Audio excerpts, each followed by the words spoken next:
తెలంగాణలో ప్రధాని నరేంద్ర మోదీ పర్యటన ఖరారైంది. మార్చి 4, 5వ తేదీల్లో ఆదిలాబాద్, సంగారెడ్డి జిల్లాలో పలు అభివృద్ధి కార్యక్రమాల్లో ఆయన పాల్గొనబోతున్నారు.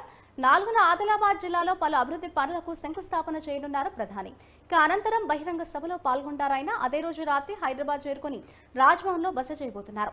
5న సంగారెడ్డి జిల్లా పర్యటనకు వెళ్లనున్న ప్రధాని అక్కడ పలు అభివృద్ధి పనులను ప్రారంభిస్తారు.